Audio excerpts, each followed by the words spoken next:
The Uganda Communications Commission has directed all licensed mobile network operators and internet service providers to implement a temporary suspension of the following services.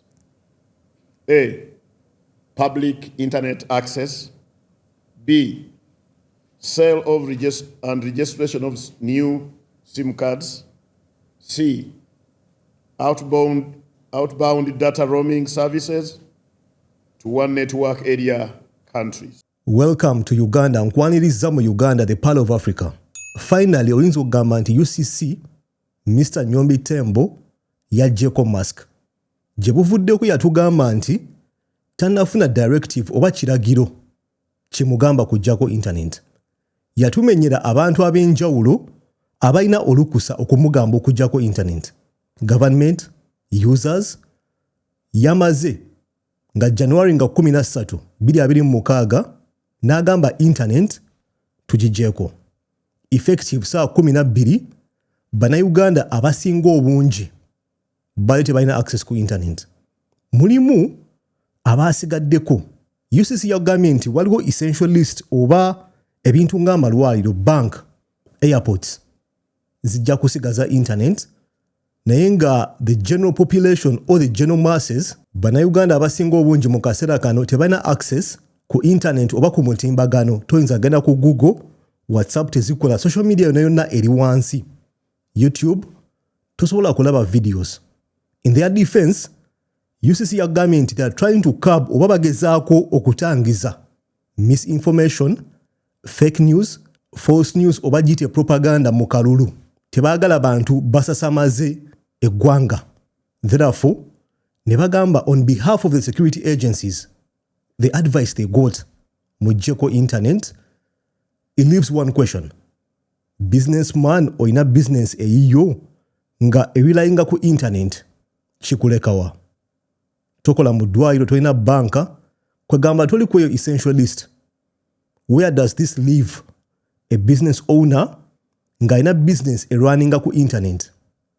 Kindekawa nze naka company kange nga nkarunninga remotely. Nina abakozi nga the only way I can communicate n'abakozi abo is via internet. Kindekawa. Does our government oba UCC take into consideration ebintu ng'ebyo? Nakola video no sometime back nenkubuuza gwa UCC n'awandaba babirowoozaako ebintu bino. Do they even care? Oba their main concern is one, elections. Their main concern is one, kalulu. Kitulekawa. Katandike video. On the recommendation, strong recommendation by the Interagency Security Committee, the Uganda Communications Commission has directed all licensed mobile network operators and internet service providers to implement a temporary suspension of the following services.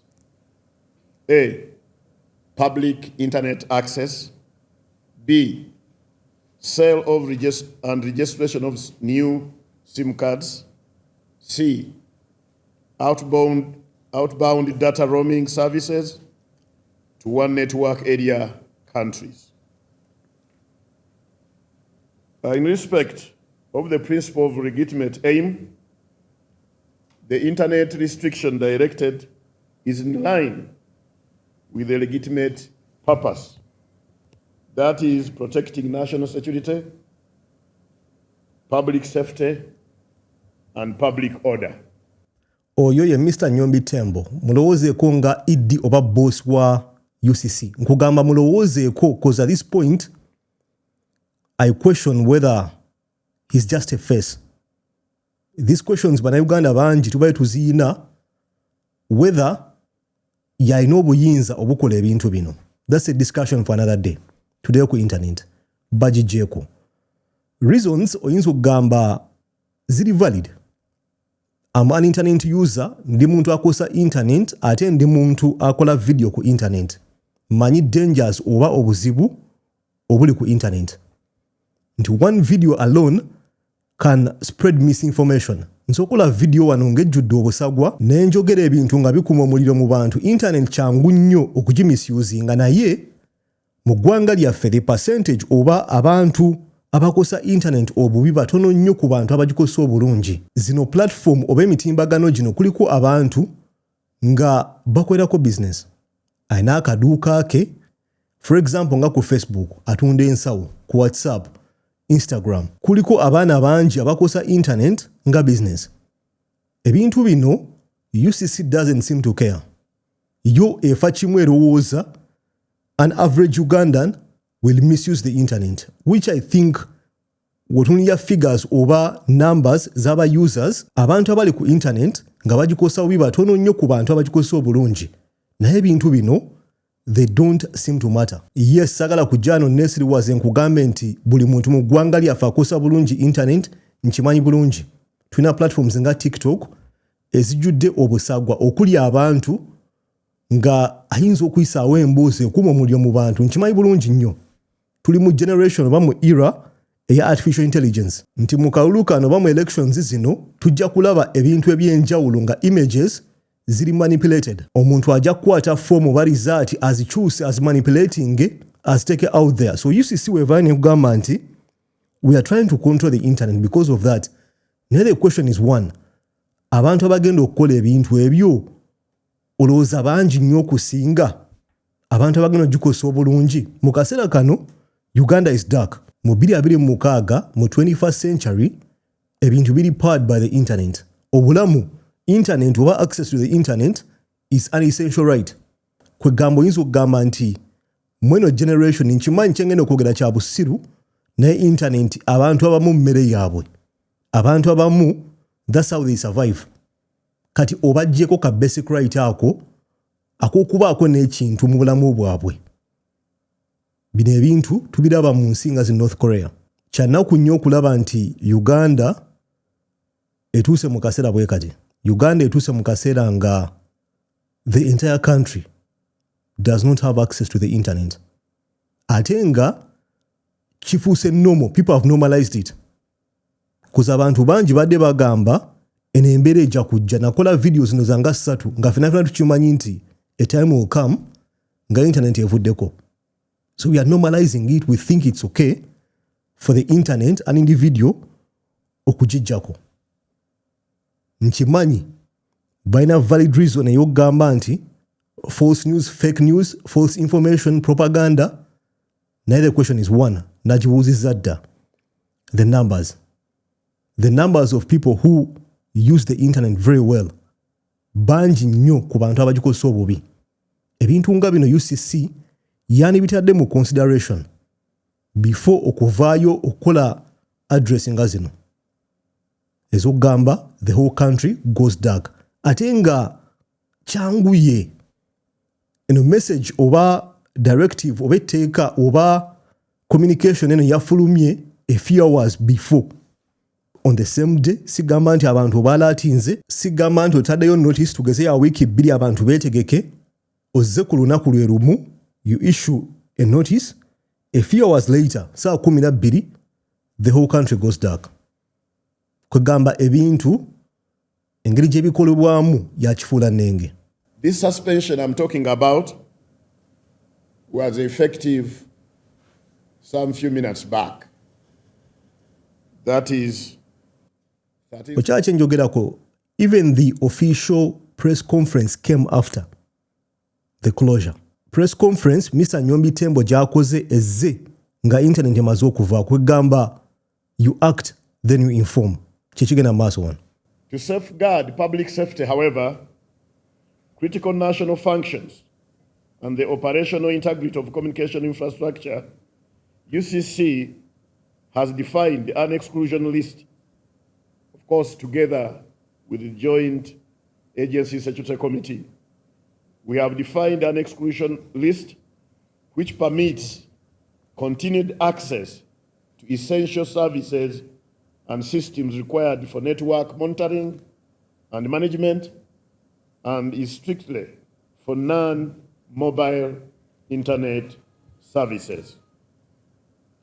The following categories of systems have been excluded from the public internet suspension and are strictly applicable to non-mobile services. Essential public services and critical infrastructure that have been whitelisted include the following: healthcare systems and national referral hospitals.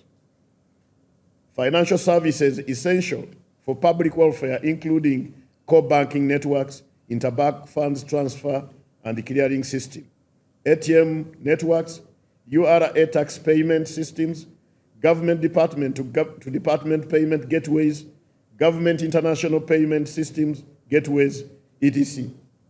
More details on these, that is mobile money and financial services, will be provided by the Governor, Central Bank, with the regulator of financial services. So ye list ya essential services tuzeyo mu COVID. Ye list ya essential service providers UCC belowooza nti they deserve access to the internet. Ebintu nga bank, ebintu nga malwaliro. It makes sense.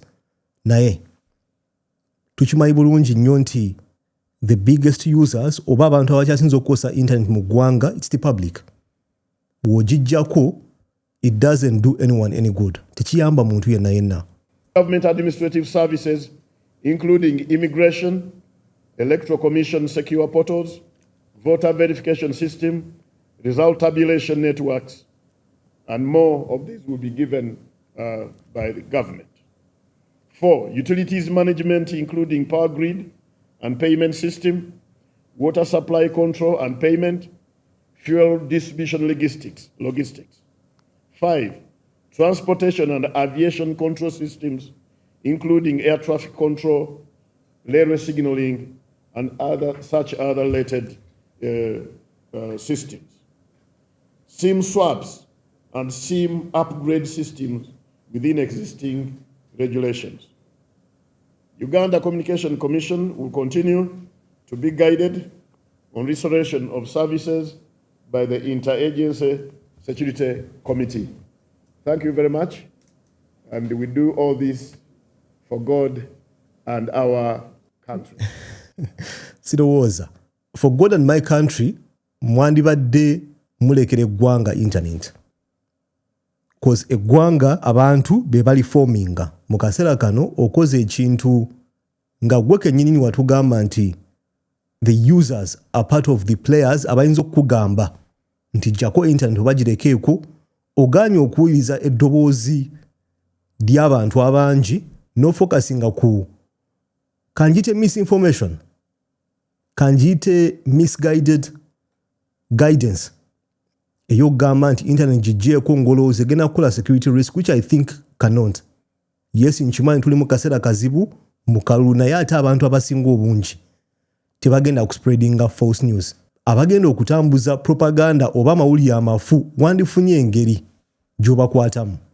Because I believe tulina intelligence ey'amaanyi mu ggwanga, naye somehow temubelievinga nti erina capacity okuyigga omuntu yenna agenda okuspreadinga propaganda. Abannayuganda bagezi.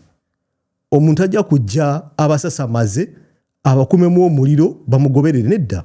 Ugandans are wise. Naye mukoze move eno mu destroying a simple basic right y'omuntu omulamu, access to the internet, access to a basic service. Njagala ompe endowooza mu comment section wansi awo mbulire gy'ondabira. Kyemayi mu kaseera kano bannayuganda batono nnyo abagenda okufuna access kweno video. Teeka mu comment section wansi awo gy'ondabidde. Njabala mu video eddako. Peace.